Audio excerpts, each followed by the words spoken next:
Our guest tonight is wrestling veteran Brian Kendrick. How you doing, sir? I'm doing great. Thanks for having me, guys. Yeah, no problem, no problem. Well, listen, one of your main focuses right now is the Brian Kendrick School of Pro Wrestling. While your school has gained mainstream notoriety recently thanks to your training of WWE diva Ava Marie, what separates your school from many others around the country? I guess it's all going to be a matter of opinion, but I think for me, I look at wrestling a little bit different, and in an obscure way. I look at it as a music and a rhythm, and it's more of tugging emotions than the physical side to it. So I guess I try to bring a fresh perspective on what wrestling is and what we're trying to get out of the fans or to give to the fans. So I guess what I have to offer is my unique perspective. Mike Chiari? You sound so sure of yourself. You're like, my unique perspective? I guess I'm being asked to promote myself, and I'm a horrible self promoter. My wife runs the Twitter for me. In exchange, I wash the dishes at home. I've got an old fashioned way of looking at self promoting, and I feel it's dirty. So it's hard for me to tell you I'm the best, but I guess screw it. Come to my school, I'm the best. There you go. That's what I we bought need. it. I bought it. Yeah, exactly. Mike Chiari. Yeah, well, a lot of WWE fans are obviously aware of the fact that you've been training Ava Marie after seeing it on Total Divas. How did the opportunity to do that come about originally, and what are your expectations for Ava Marie moving forward now that you've seen what she can do? So it came about. Mr. William Regal called me up. He works in the offices as a scout and mentor to a lot of people for WWE, and he reached out to me with the opportunity, and I had very little expectations. The company had no expectations. They didn't know what kind of effort she put in, and she came in and worked her ass off.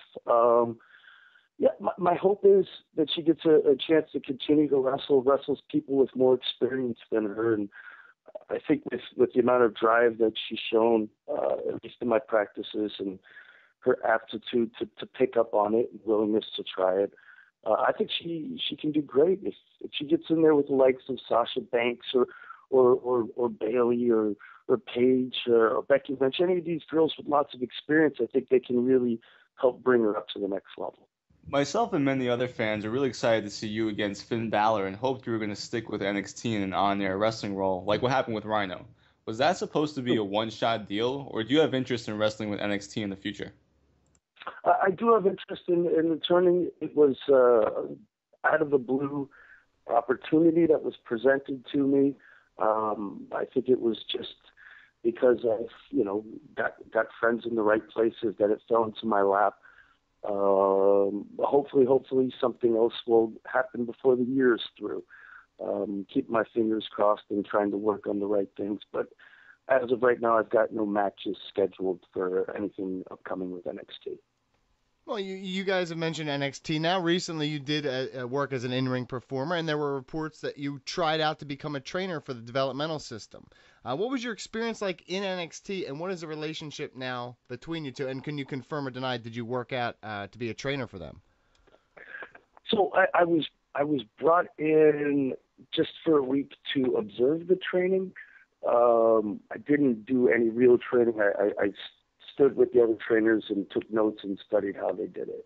It was really more of a way for me having a school out in LA, having somebody with that kind of experience, or at least knowing what the WWE bookstore, in case they wanted to send any LA hopefuls, which they did. They sent Mata and Daria, a couple of castaways from Tough Enough, to come and get further training at my school. And I think that was their plan all along, was just to get me familiar with how they like things run so I could teach any prospects that are out in the West Coast. Mike Chiari? Yeah, well, you and Paul London, you guys had a great run in WWE, obviously, as a tag team. You guys still stand as the longest-reigning WWE tag team champions of all time. In WWE, they seem to be placing more emphasis on tag team wrestling lately. But as someone who had so much success in WWE in that role, what do you think the biggest keys are for WWE in terms of ensuring that tag team wrestling is a really important part of its programming?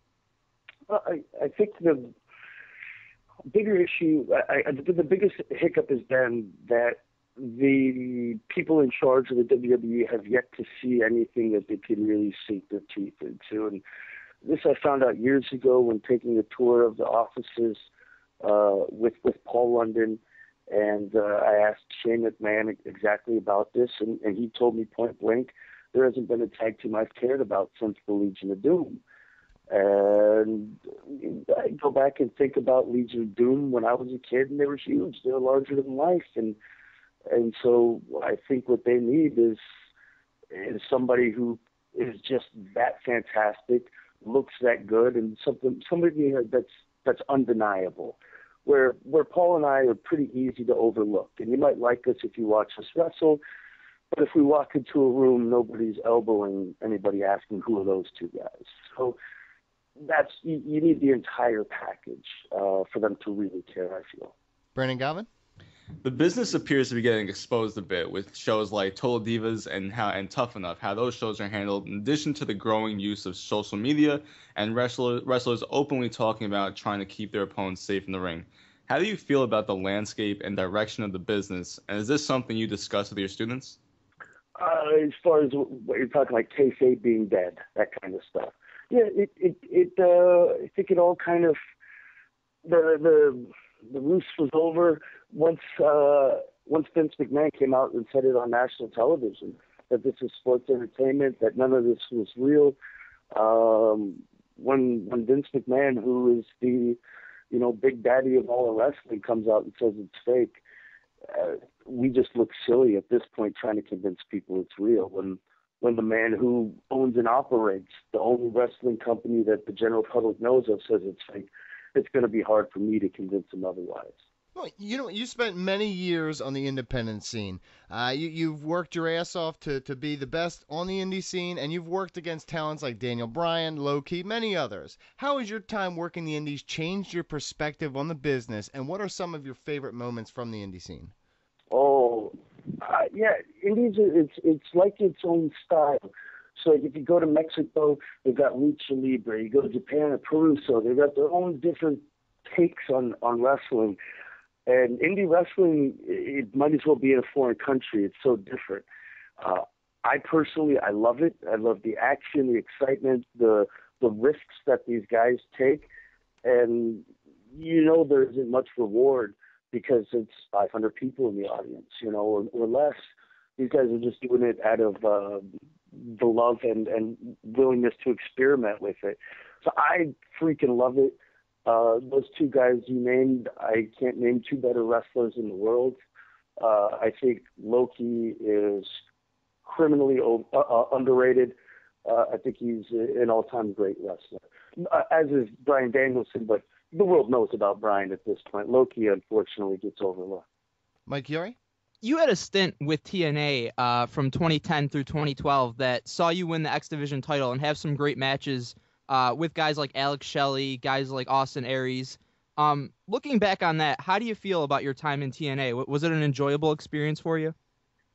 Yeah, I enjoyed it. It's just it's a different animal, and it wasn't run the same as the WWE. So I guess I'd kind of grown accustomed being in that system for 7 years off and on to that level of work. So TNA was great while I was there. At the same time, same old sad song you've heard from many TNA wrestlers. I wasn't working. I wasn't getting paid. 4 months off, and I'm not allowed to wrestle anywhere. So stuff like that just it gave me stomach pains.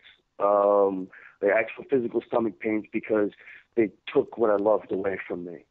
And so when I was working with TNA, I loved it. But when they contracted me, wouldn't bring me in, and refused to let me wrestle anywhere else, I wanted to just go postal. Brandon Gavin, final question? Well, as Donnie mentioned, you've wrestled some of the most talented wrestlers in the world, and you built a great reputation as an in-ring competitor. Who was the most rewarding to wrestle against, and who was the most challenging? Okay. I'd have to say most rewarding, it might have to be Takaiwa, who's a established New Japan Junior, the innovator of the Death Valley Driver. He's just such a hard-nosed ass kicker, and staying, going toe-to-toe with him, in my early 20s as a kid, and earning his respect, that meant a lot to me. So, yeah, Takaiwa was, I guess, the most rewarding in the sense that I earned his respect. The most challenging, I'll tell you, it comes in the form of, like, when I get flown to a show I've never heard of, and I go and I wrestle a guy who's the same guy who booked the show, and he wrestles 4 times a year, and I realize that, man, I just flew out to Tennessee to be a whore. That kills me. That kills me. So that's the biggest challenge. Is it sometimes, it feels like I'm just going to a kid's birthday party to wrestle. That's the worst. Yeah, that would not be. I just imagine you in like birthday hat doing some sick flips. There's a clown. Dressed as a clown. Just... At least in the clown makeup I could hide. It'd be great. Yeah, Singing and dancing and then doing flips. It would be working perfectly. Well, you know what? A huge thank you to Brian Kendrick for coming on the show. Tell the fans where they can support you on social media and where they can support your school. Sure. I've got a website that's barely functioning, briankendrick.net, but it'll have information on the school. If you follow the Twitter, Mr. Brian Kendrick, my wife will put information up there every once in a while. It won't be me, but it's information about me if you're into that 1984 social media stuff. Fantastic. It's like our site. It's all right. It really is.